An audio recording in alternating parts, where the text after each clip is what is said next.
So this is the fourth talk in the course on the Paramis, and it's another level of discussion and talk on Sila. And you could, perhaps the title could be Empathy, Compassion and Karma. And I want to remind you that Paramis are perfections. They are, you can translate them as shlemut or shlemuyot. They're the perfection of qualities of the personality that we are, purifying the personality through all the different paramis that we discussed. The personality changes as a result of our spiritual practice. We're not the same person anymore. Whereas before we might have, without thinking, hurt animals or shouted at other people very easily, or at ourselves, or damaged things, or lived rather mindlessly. Slowly, the practice of being aware of our own mind and heart, and being aware of others, and being less full of ourselves, and more aware of the world around us, and our connection to the world around us, all of that changes our actions. And they become more and more perfect, and that's the Paramis. So the perfection of Sila, of right action, harmonious, helpful action, speech and thought in the world, it's based fundamentally on purity of mind and purity of heart.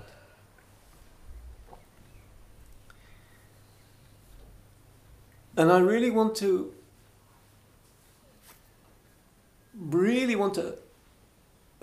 in my heart, I want to beg you. I really want to ask you, every one of you here, and those of you watching this, to just imagine what the world would be like for you and for others if you felt what it's like to be the insect crawling across the floor, what it's like to be the person opposite you, and how you can never hurt anyone once you see what it's like to be the other. With the other, you are with others. And I told the story yesterday about the cockroach that was walking across the floor, and how I couldn't have killed that cockroach, not because of the precept, I mustn't kill animals, but because I was the cockroach. When the cockroach was walking across the floor, I felt what it was like to be the cockroach doing its walking meditation across the floor of the room in the Reedman College. And I felt what it's like when the cockroach was killed by a shoe with a bang, and I felt it happen to me. So the purification of our action comes from seeing, and it comes from seeing what it's like to be the other, and what it's like in a world of relationships and connections. And so from that place, it's natural not to hurt, because it's like you hurt yourself. It's natural not to take, because it's like as if you steal from yourself. It's crude. It doesn't satisfy. It doesn't feel good. So there is in the Dharma a lot of discussion about this and a lot of understanding about this, that you really need a very deep model of purity. Of purity. And the words that are used in the Pali for this is kusala and akusala.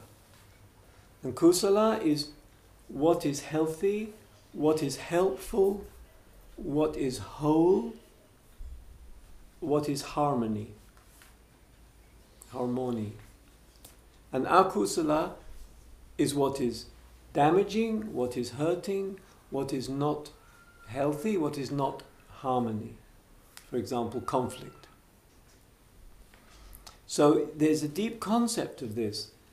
And as we grow in Sila and we develop Sila, it has a boomerang effect also on our meditation. The meditation helps to purify ourselves in the world. But the purity that we live helps our meditation, helps us to practice, helps us to release. And gave the example of the boat that's tied to the shore. But we row, do lots of courses and retreats, but something doesn't move because the boat is tied still, because we are not purifying our relationship to the world.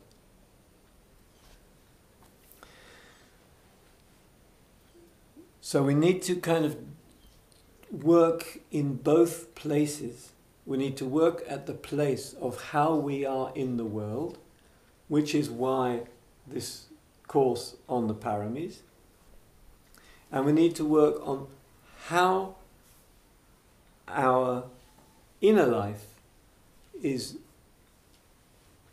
clean and pure and reducing the three poisons, the kilesas, greed, hate and delusion. Greed, wanting, hate, pushing away, and delusion, views, beliefs, ignorance, selfing, and so on, so on.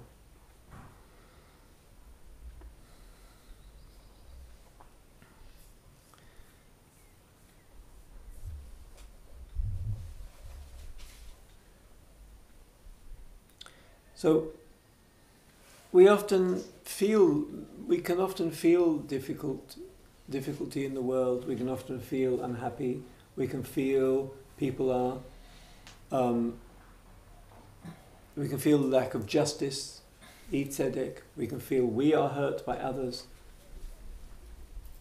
and none of that supports losing our purity, because our purity is more important than how we feel. We can feel sick, we can feel angry, we can feel hurt, but the purity is actually more important, because the whole field has changed by purity. Everything changes.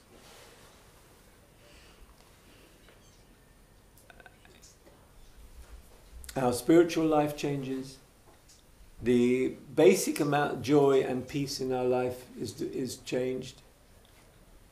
Our life looks totally different. And yet we'll go through periods of being hurt, being angry, being okay, because we're human beings. But that doesn't destroy the basic purity and peace that we have inside us.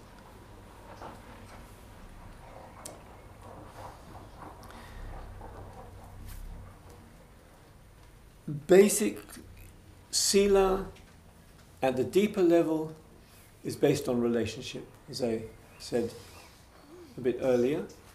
That means if we know the other, if we see the other, we are part of the universe. If we are part of the universe, then we will not harm the universe, because we are in relationship, intimacy. So the basis of ethics at the deeper level is intimacy. Togetherness, intimute. Intimacy with the other changes our total relationship to it.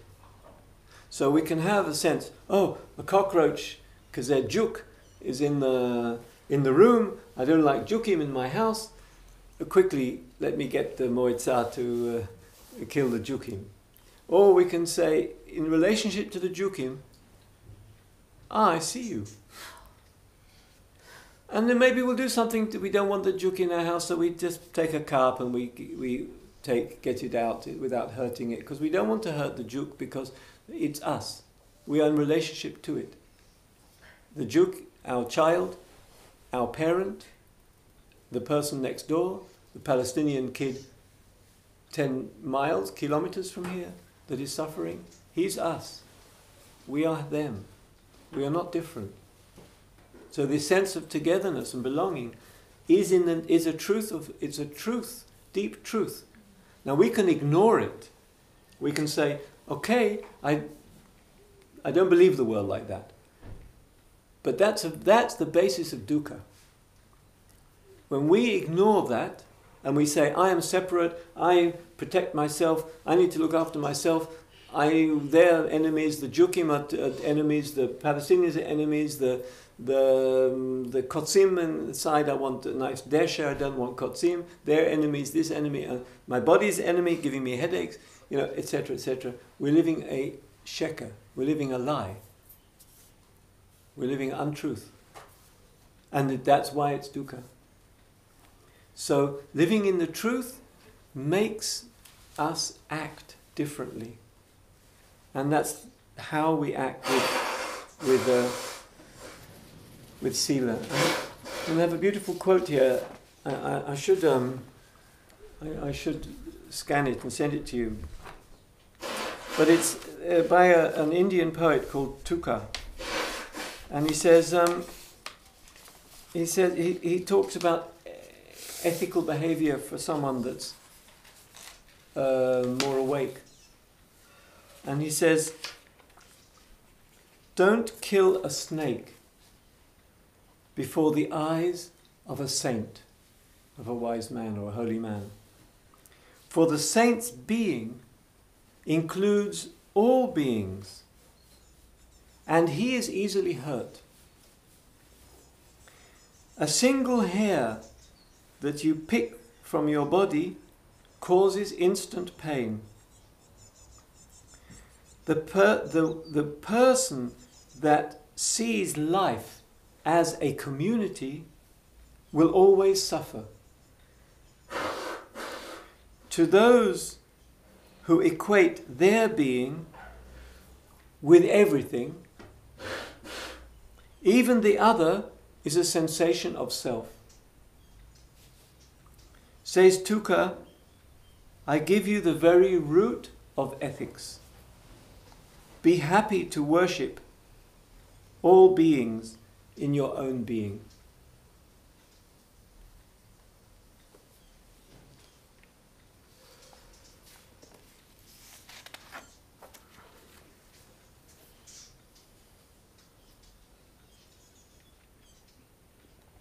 This is very much the Bodhisattva vision, but it's also all of us as little bodhisattvas, baby bodhisattvas, that are practicing, whether we describe practice like that or whether we don't, we are practicing being with all beings in our being. We are practicing being with life as a community and not with me being separate, isolated, suffering unit. Our practice is sense of coming together with the world. And it's not so difficult. One of the places where we can feel that our being is the same as all other beings is just the experience of being alive. Just the experience of aliveness in us. And we're already experiencing what it's like to be a cat, a dog, or a juk. If we connect with the aliveness in us, we connect with aliveness. And aliveness doesn't belong to us. Things we don't want others to suffer. If someone close to us suffers, our partner is sick, or our child, we run to help straight away. Why? It's because when our partner suffers, we suffer. We know what suffering is, we know how they are when they suffer. It hurts us when someone close to us is suffering. That means we're already in intimacy. Their suffering is ours. We take it on straight away. We do it with people close to us, it's easier. But it shows that we cannot be separate. We can never be. We are not separate. We cannot be. So the intimacy, which is actually love, tells us how to act in the world. The more intimacy we have, the more that we become bodhisattvas, the more we know to act. The more we can look at the world with the eyes of the other, the less we will harm anybody. The more we can feel what it's like to be the juk, the less we can kill jukim or other beings. We are always moving in that direction because the whole of the Dharma practice is about expanding the boundary and reducing the conflict between the self and the world, and expanding the boundary so that we include the world in us. We and the world are one. The illusion of me as a box where I have to look after myself all the time. Painful illusion. We dissolve that through practice. And then Sila happens by itself.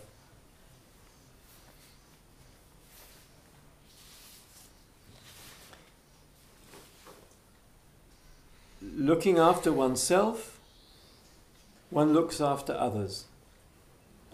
Looking after others, one looks after oneself. How does one look after others? By looking after oneself? By practicing awareness, by developing it and making it grow. How does one look after oneself? By looking after others, by patience, by not harming, by loving kindness and care. And all of that, though this is a circle. When we look after others, we look after ourselves. When we look after ourselves, we look after others. It happens by itself. It's a total circle. So, more or less want to finish with that.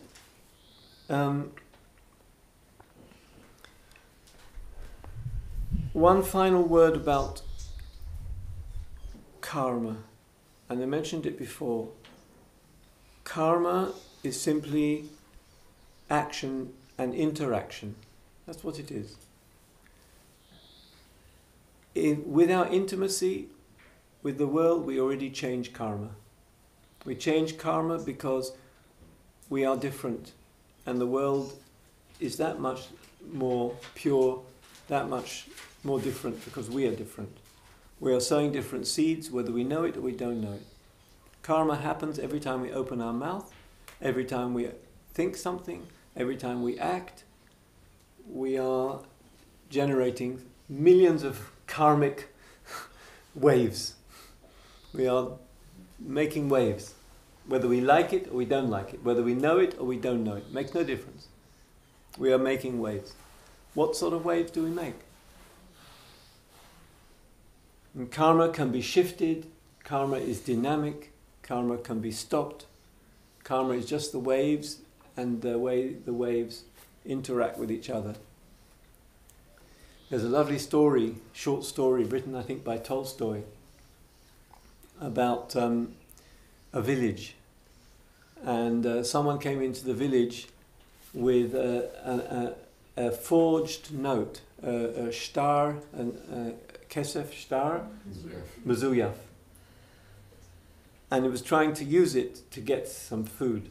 So he gave it to the shopkeeper, and the shopkeeper took it.